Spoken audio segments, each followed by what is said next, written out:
history of the 1st Division, the Big Red One, begins as far back as the Revolutionary War, when its Battery D of the 5th Field Artillery served under Captain Alexander Hamilton. This battery has the longest record of continuous service of any unit in the United States Army. Its history runs parallel to the history of America. The Fighting First was organized as a division in World War I, when it scored the first American victory of the war at Cantigny. In the great battles of Soissons, Saint-Michel, and the Meuse-Argonne, it helped smash the German army and end the war. During World War II, the 1st Division, true to its name, was in the first waves of the invasions of North Africa, Sicily, and Normandy. It smashed across France and Belgium in bloody fighting, was the first to enter Germany, and helped stop the Nazis in the Battle of the Bulge, in the drive to the final victory in Europe. 20 years later, when communist aggression in South Vietnam threatened the peace of Southeast Asia, the first full U.S. Army division sent to meet the challenge was the Big Red One. The Vietnam engagement was to be the longest and in some ways the most arduous of the wars fought by the 1st Division. But as always, the division lived up to its great heritage of valor and success in battle.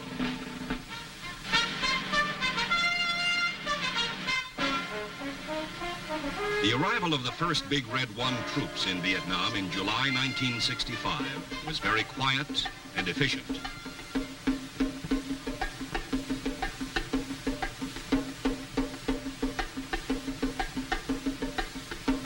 They were moved swiftly off the beach at Cam Ranh Bay and sent to various base camps in the Saigon area.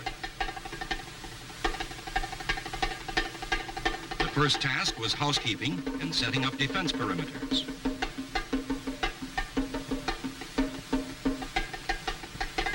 Then patrols, not only to clear the area around the base camps, but also to harden the men to the difficult climate and terrain. In all the varied combat history of the 1st Division, it had never fought in the soggy, humid climate of the tropics, or in the tall grass or thickets of the jungle, or in its rivers and swamps. The foot soldiers were inducted into airmobile patrols. There was contact with the enemy, so that they learned something about his guerrilla tactics. But there was no big action until November. By that time, over 14,000 1st Division men were in Vietnam.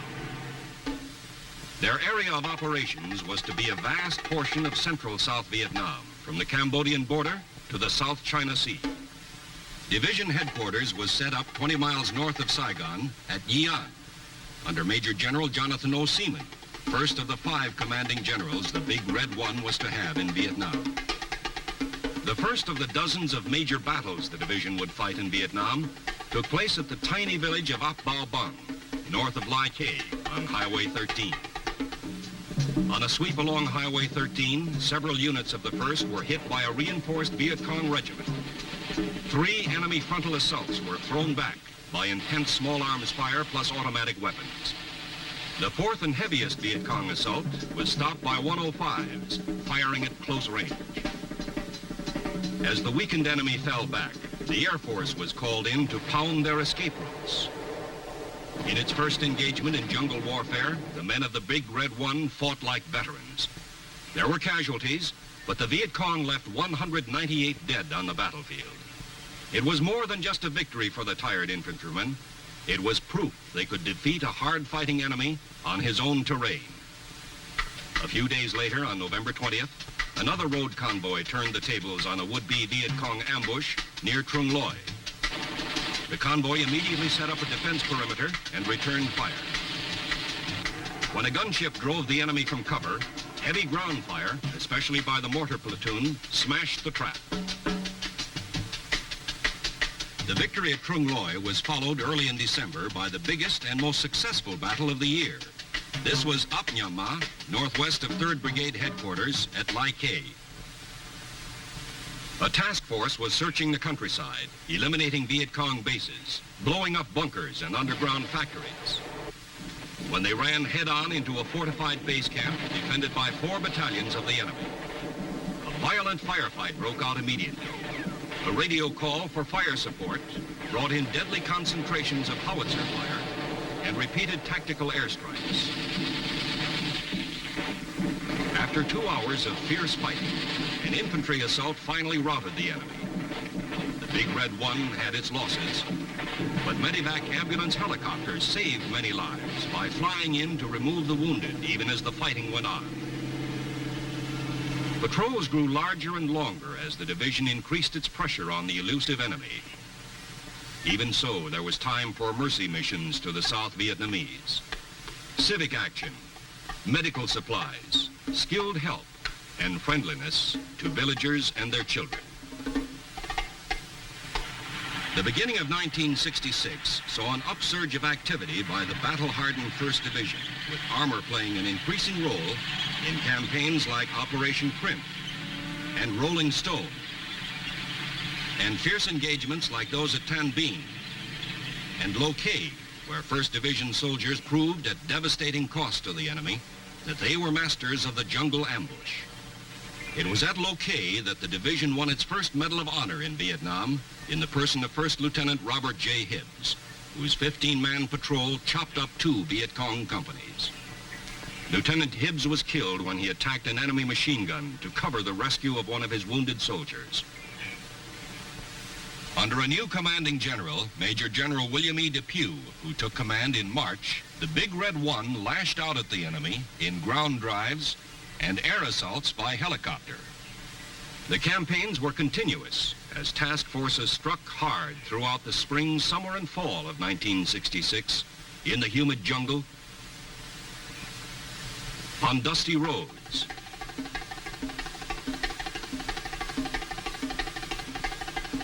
in the vast swampy delta of the Rung Sat Special Zone below Saigon. Battle followed battle as sudden, swift probes took the Viet Cong by surprise. Search and clear teams swept through his sanctuaries and hiding places. Armored road marches baited the enemy into would-be ambush traps, then turned the tables with devastating effect. Vast quantities of supplies and weapons were captured as dozens of VC base camps were overrun. The toll of enemy dead and wounded rose. Operation Attleboro alone accounted for over 1,000 North Vietnamese and VC killed. Communist plans for taking the offensive were completely disrupted. By the end of 1966, the men of the Big Red One were experts in the revolutionary new tactics of air mobile operations, which rushed troops to the battlefield with unprecedented speed and mobility. Division cannoneers set new records for the speed, volume, and accuracy of supporting fires. Coordination with aerial support, either by gunships firing rockets or jet fighter bombers, became a highly polished art.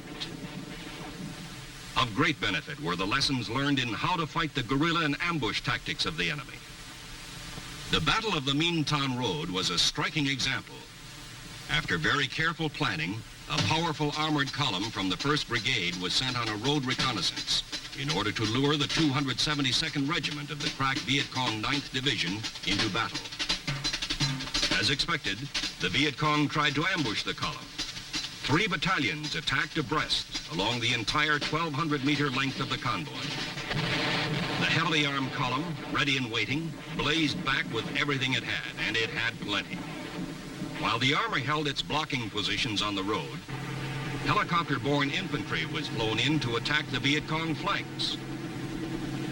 Tremendous artillery fire poured in on the numerically superior enemy. Forward air control personnel called in strike after strike, 96 sorties in all. This sustained rain of fire was too much for the Viet Cong. They broke and ran with heavy losses. The Battle of the Minh Thanh Road was a superb example of the combined use of armor and infantry to destroy an enemy ambush. Armor serving as a fixing force to hold the enemy in battle, while infantry battalions maneuvered to hit his rear and flanks. The continuous campaigning of 1966 had familiarized the 1st Division with most of its vast area of operations, kept its lines of communication open, and disrupted enemy efforts to take the initiative. Now, the division was to strike directly into Viet Cong sanctuaries. The target was the Iron Triangle, the vast jungle area which was the enemy's foremost operational base for attacks on Saigon. In January 1967, Operation Cedar Falls was launched. 5 infantry battalions, plus 2 more from the 173rd Airborne Brigade, were airlifted to blocking positions to encircle the objective. Armor closed in to seal off escape routes. The main attack force struck deep inside the enemy-held jungle, so thick in places the Hueys couldn't land, and the men had to descend by a rope ladder. They pushed through heavy jungle, thickets and vines, waded through streams, searching for the enemy in village hideouts and underground bunkers. There was resistance as the Viet Cong sought to hold up the advance, but they invariably got the worst of it. 30 artillery batteries laid in devastating fires. Engineer bulldozers moved in to level broad stretches of jungle to deny the VC a future hiding place. One of the most significant results of Cedar Falls was the large number of Viet Cong, 576, who surrendered under the Chu Hoi, or Open Arms Program, which encouraged enemy soldiers to join the government side. With the Iron Triangle made untenable for a while, the Big Red One turned its attention to another Viet Cong stronghold, War Zone C. It was suspected that insurgent headquarters was located north of the city of Tay Ninh. Led by a new commanding general, Major General John H. Hay, who assumed command early in February, the division undertook painstaking preparations for Operation Junction City. Junction City was larger than Cedar Falls and lasted much longer, from February through April. Units from all 3 brigades participated. They were reinforced by troops from other U.S. divisions and separate brigades, plus Rangers from ARVN, the Army of the Republic of South Vietnam. Altogether, 30,000 Allied troops went in to clear out War Zone C. Despite this large force, there were many engagements in which units of the 1st Division were outnumbered. Aggressive patrols lured the enemy into attacking. When contact was established, help was called in. Additional troops rushed in by air, moving with stunning speed to reinforce the embattled defenders. Supporting fires from the ground and from the air blasted the attackers. Helicopters again proved their versatility in many ways, as air artillery, as troop carriers deploying large forces at distances and speeds that constantly took the enemy by surprise, as aerial ambulances rushing the wounded from battlefield to hospital, sometimes in minutes, as supply ships delivering vital cargo right into the hands of soldiers on the battlefield, artillery and ammo, so that the Viet Cong, no matter how far away, was never safe from the destructive fire of the big guns. The result of Operation Junction City was the heaviest loss yet sustained by the enemy. Over 1,800 dead, and the veteran 9th Viet Cong Division completely shattered. The Big Red One, hardly pausing, pressed on with more campaigns through the rest of the spring and summer. In Operations Manhattan and Billings, task forces probed into enemy strongholds in the Michelin Trapezoid area and War Zone D. Meanwhile, a different kind of campaign, continuous since its inception in 1966, was operating throughout the entire 1st Division area. This was the Revolutionary Development Program, carried out jointly by Americans and Vietnamese to win the confidence and goodwill of the Vietnamese people, especially in villages suspected of harboring Viet Cong. The procedure was for a task force to move in unexpectedly and seal off the village. Soldiers swiftly established security by checking for mines and booby traps. Psychological warfare specialists with signs and posters explained their mission. The village was thoroughly searched for evidence of Viet Cong activity and suspects taken into custody. Then supplies were brought in, and the villagers were fed and clothed. MedCap, medical missions, were a vital part of the pacification program, bringing badly needed treatment for a variety of ailments. While the Big Red One carried out its missions of peace and war, it also conducted an immense training program. Many of its veteran soldiers and battle leaders had gone home through the Army's yearly rotation program. Yet, thanks chiefly to mobile training teams of combat experienced personnel, the 20,000 men of the division were at a peak of professionalism when the first began Operation Shenandoah II, one of its fiercest campaigns, and to many veterans, the most outstanding in the division's 5 years in Vietnam. Shenandoah II was a series of violent battles at far-flung points on both sides of Highway 13, from Lai Khe north to the area around Loc Ninh, near the Cambodian border. From September into November, the fighting raged through jungles, across rubber plantations, through wooded areas, tall grass, and streams. It was often toe-to-toe slugging with the enemy. Night fighting was common, as North Vietnamese and Viet Cong troops attempted futile assaults on the American NDP's night defensive positions. The Big Red One had the advantage of highly mobile armored support and heavy firepower always on call, and fought alongside the South Vietnamese Army units. The result was inevitable, a smashing series of victories that destroyed numerous enemy bases and fortifications and left over 1,000 of his troops dead.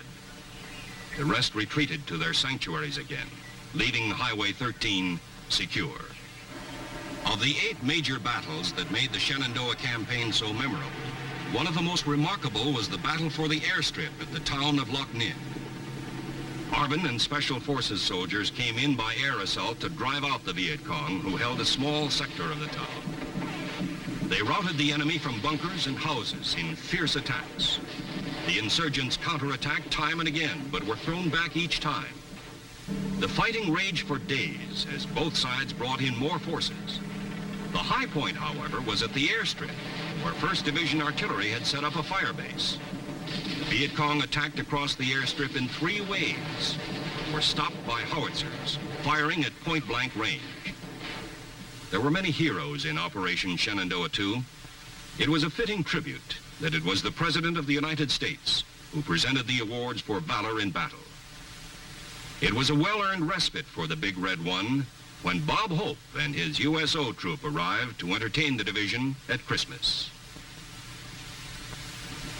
The Viet Cong Tet Offensive that opened 1968 did not take the Big Red One by surprise, since some kind of all-out enemy drive was expected.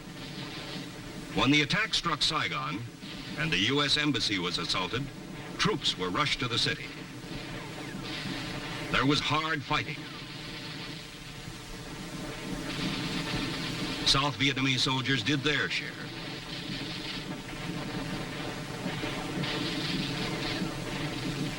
There were casualties and destruction, but the inevitable result was annihilation of the insurgent force. In March, the division resumed its strong offensive tempo under a new leader, Major General Keith L. Ware, famous as a Congressional Medal of Honor winner in World War II. General Ware launched 2 massive campaigns in areas to the north of Saigon and northwest in the Iron Triangle. The first was Operation Wat Can, translated as Resolve to Win. The second was Operation Tong Tang, which meant certain victory. The objective of these aggressive campaigns was to smash the enemy's war potential on a vast scale, kill his troops, destroy his base camps and supply dumps, interdict his supply trails and his routes for infiltration, and retreat. The result was a stunning success. Vast quantities of arms and materiel were found in weapons caches or were seized from the enemy, who lost over 2,000 killed. General Ware also initiated Operation Giant Swamp, in which a new tactical concept was applied to the Roam plow, a standard tractor with a special cutting edge for jungle clearing. Hitherto, the Roam plow had been used with great effectiveness to clear large jungle areas used as enemy sanctuaries. In Giant Swath, land-clearing teams used the plow to slice a network of wide trails through 11,000 acres of jungle. Instead of trying to clear the whole vast area, they divided it into many small subdivisions. The Viet Cong camps, hidden in the jungle, were now highly vulnerable to reconnaissance in force operations and to air assault. Another notable move made by General Ware was to step up night ambush patrols so that almost every unit in the division was engaged. This tactic had a devastating effect on the enemy, who had always considered themselves masters of infiltration and attack under cover of darkness. On September 13th, however, the division suffered a heavy blow. General Ware was flying over Loc Ninh, observing a successful counterattack against insurgent efforts to overrun the town for the fourth time. The general's command helicopter was shot down by ground fire. All aboard were killed. He was the fourth American general to be killed in Vietnam. The assistant division commander, Major General Orwin C. Talbot, immediately assumed command of the 1st, and the drive continued. There was frequent contact with the enemy as strong forces pushed north, carrying out Phase 2 of Operation Certain Victory. Viet Cong resistance was strong, and there was hard fighting as 1st Divisioners conducted several spoiling actions, destroying enemy camps and heavily built bunkers with intense fires supported by artillery. Among the highlights of the drive were several engagements with troops of the 1st North Vietnamese Army Division. These took place immediately across the border from Cambodia's Fishhook area. The Big Red One had established several fire support patrol bases in the area. They were placed astride a main infiltration route used by the North Vietnamese invaders. NVA troops hurled themselves fiercely at the fire bases in repeated night attacks and met devastating fires. They were brave, but the results were always the same. Failure. Many dead. A sidelight of all Big Red One campaigns was the continuing effort to help the South Vietnamese in nation building, working with these ARVN allies in the Revolutionary Development Program. Each village was first made secure by searching it thoroughly for traces of Viet Cong. Leaflets were used extensively to encourage defections to the government side. Civic action programs were put into operation to help the villagers, feeding them, attending to their medical and dental needs.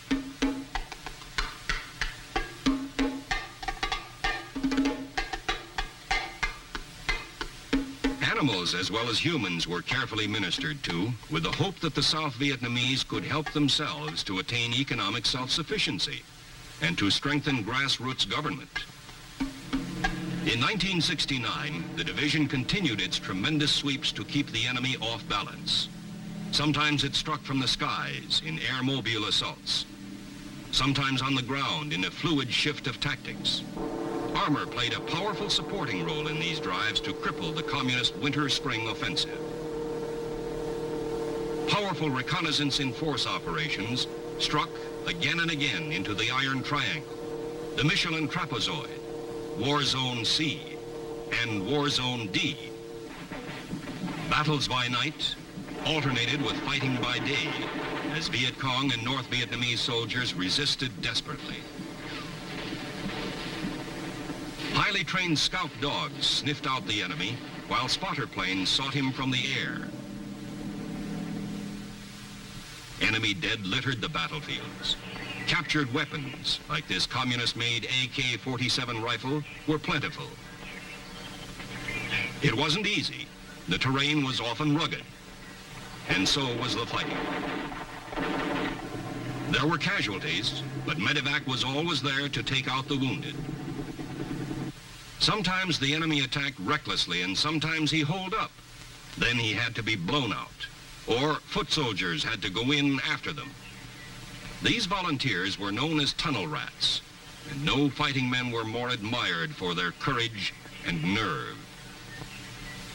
Sometimes enemy contact was light, and there was more monotony than action. It was a welcome relief between patrols and sweeps to see the pretty face of a USO entertainer, even if she did bring along a boyfriend. For some Big Red One soldiers, there was a complete change of pace. They became amphibious.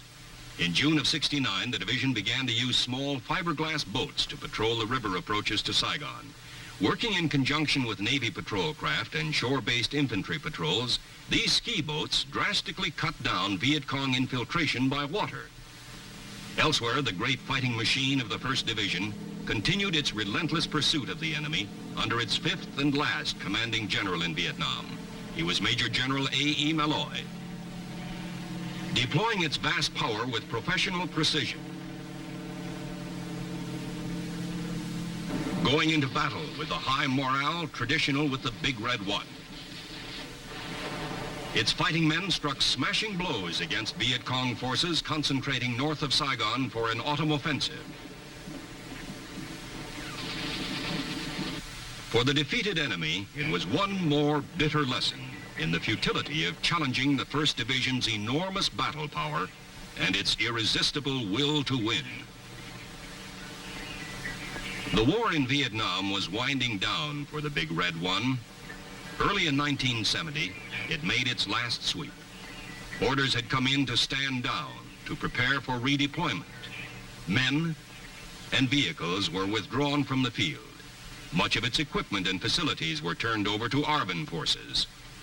The U.S. Army's program of Vietnamization, under which the South Vietnamese Army increasingly shouldered the burden of combat operations, was proving a success.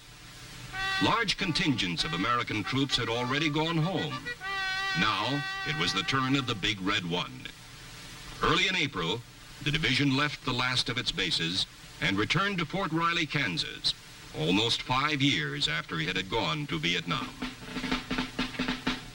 April 15th, 1970 was another milestone in the long, proud history of the 1st Division.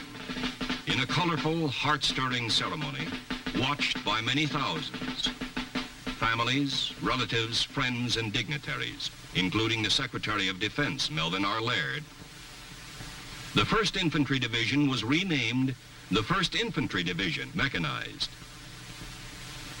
It had a new commanding general, Major General Robert R. Linville, and it had new troops.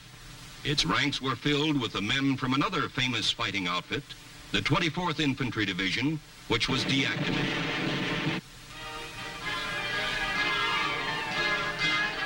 Under its new designation of mechanized, the 1st Division was augmented with additional armor, reflecting the vast increase in firepower and mobility of the modern U.S. Army Infantry Division. The 1st had a new mission, too, to support our commitment to NATO in defense of the free world. New faces, new strength, a new mission, but all of it steeped in a time-honored, hallowed tradition of service to country. And now, after almost 2 centuries of valorous battle deeds, the 1st Division looks ahead, confident that it will carry out its future tasks in the spirit of its motto: no mission too difficult, no sacrifice too great, duty first.